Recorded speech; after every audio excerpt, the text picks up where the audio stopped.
Since President Donald Trump began his second term in January 2025, U.S.-Canada relations have taken a dramatic turn for the worse. The shift has been marked by a wave of protectionist policies and, frankly, some pretty aggressive rhetoric coming out of Washington. In a stunning move, Trump invoked the International Emergency Economic Powers Act to impose sweeping tariffs, 25% on most Canadian imports, and 10% specifically on energy products. His justification: concerns over illegal immigration and drug trafficking. Canada, of course, didn't sit back quietly. Ottawa hit back with its own retaliatory tariffs, triggering a full-blown trade war that has rattled economic ties and severely strained diplomatic relations. Things escalated even further when Trump floated the idea of annexing Canada as the 51st state, a statement that Canadian officials have taken seriously, interpreting it as a direct challenge to national sovereignty. In this tense and uncertain climate, one Canadian province sent shock waves through the U.S. energy market. Manitoba, under Premier Wab Kinew, has decided to pull the plug on two major electricity export contracts with Northern States Power, a Minneapolis-based subsidiary of Xcel Energy. These contracts, together responsible for delivering 500 megawatts of baseload hydroelectricity, are set to expire at the end of April 2025. Through an executive order, Kinew directed Manitoba Hydro not to renew the agreements, a clear policy shift aimed at using that power domestically to spur economic development and reinforce Canada's energy sovereignty. Kinew's justification: sovereignty, economic independence, and a direct response to the Trump administration's trade aggression. By prioritizing Canadian needs over U.S. contracts, Manitoba is sending a signal: national interest comes first. The Premier personally notified Minnesota Governor Tim Walz ahead of the announcement. Meanwhile, Manitoba Hydro confirmed it had no plans to renew the deals even without the executive order. What's striking is how quickly this energy is being repurposed. 50 megawatts are already earmarked for Nunavut, pending the construction of the Kavalak Hydrofiber Link, a $1.66 billion megaproject that will bring clean power and high-speed internet to remote communities, replacing carbon-heavy diesel generators. The remaining 450 megawatts may be redirected to Saskatchewan and Ontario, aligning with Canada's broader vision of a national east-west and north-south energy corridor. Domestically, the redirected power is expected to fuel new industrial projects and infrastructure within Manitoba. Premier Kinew has cast the move as a step toward building the next generation of Canadian infrastructure, especially for the North and West, where reliability remains a critical issue. But make no mistake, this strategy comes with financial risks.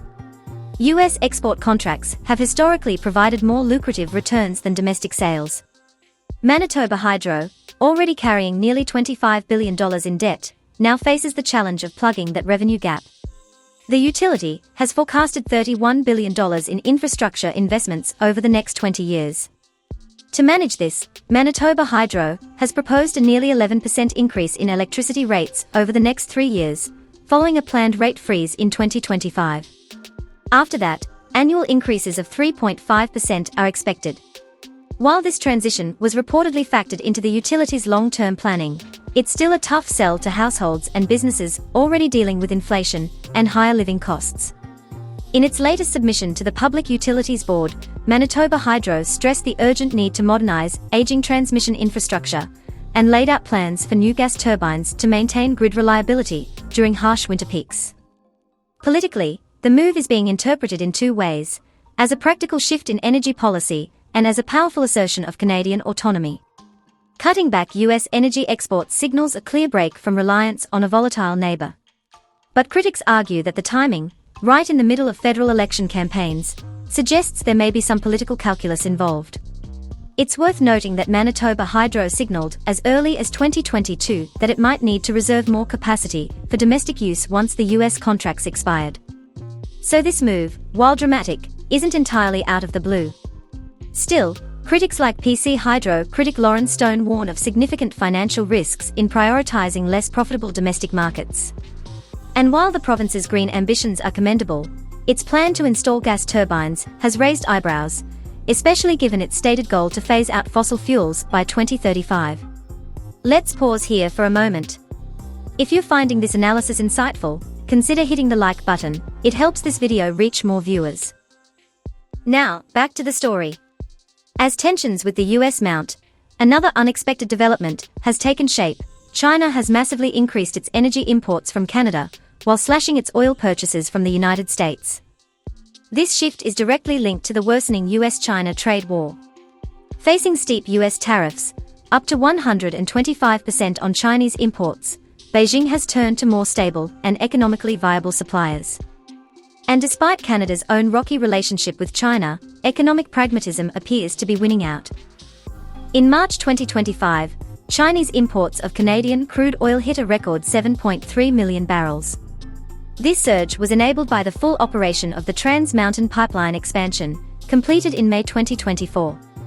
The expansion increased capacity from 300,000 to 890,000 barrels per day, opening the door for large-scale exports directly from Alberta's oil sands to the Pacific coast and Asian markets. China's refiners, which are optimized to handle heavy, high-sulfur crude like Canada's, find it a cost-effective alternative to Middle Eastern varieties. Meanwhile, Chinese imports of U.S. crude have collapsed by 90%, down from a peak of 29 million barrels per month to just 3 million. This trade pivot is already reshaping global energy markets. For China, relying more on Canadian oil reduces its vulnerability to U.S. trade hostility. For Canada, it's a chance to diversify its customer base and increase leverage in global trade negotiations. To understand the full significance, we need to zoom out and look at the broader Canada-U.S. energy trade. Canada is the United States' largest foreign energy supplier, by a long shot. In 2023 alone, Canada exported $240.5 billion worth of energy products to the U.S., accounting for a whopping 90% of its total energy exports. Crude oil, natural gas, and electricity are the big three. In 2024, Canada exported about 4.22 million barrels of crude oil per day to the U.S., roughly two-thirds of all American crude imports. Most of this oil flows through massive pipeline networks like Keystone and the Enbridge Mainline to refineries in the Midwest, places like Illinois, Indiana, and Ohio, that are specifically configured to process heavy Canadian crude. Some of these refineries, like the Wood River Refinery in Illinois, have spent billions upgrading their facilities just to handle bitumen from Alberta.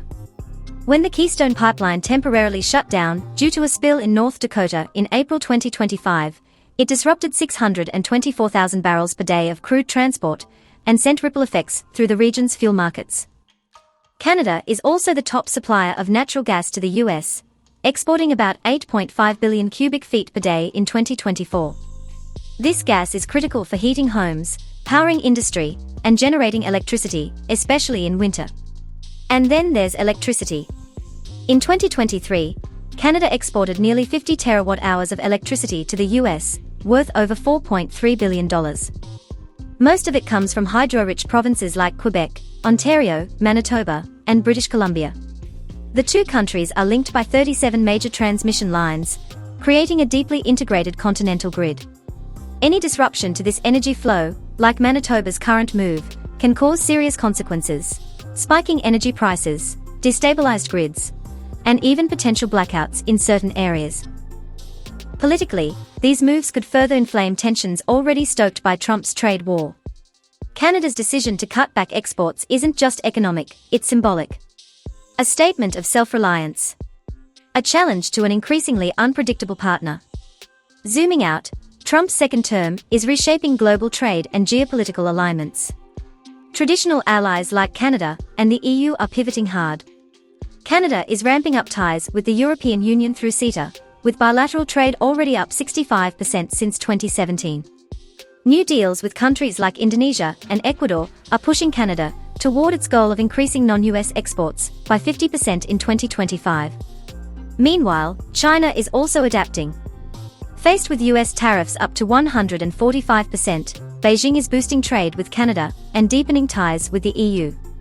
China's share of Canadian oil imports surged from 2.3% in 2022 to 11.7% in early 2025, the fastest growth from any exporter this century. At the same time, both the EU and Canada are investing in defense autonomy, wary of America's retreat from global leadership. The EU has launched its Readiness 2030 defense plan, worth €800 billion. Canada, too, is reassessing its defense posture amid shifting alliances. Bottom line: we are entering a new era of global trade and diplomacy, less reliant on the US, more multipolar, and far more unpredictable. As Canada leans into energy sovereignty and global diversification, it's positioning itself for a future where resilience, not dependence, is the currency of power.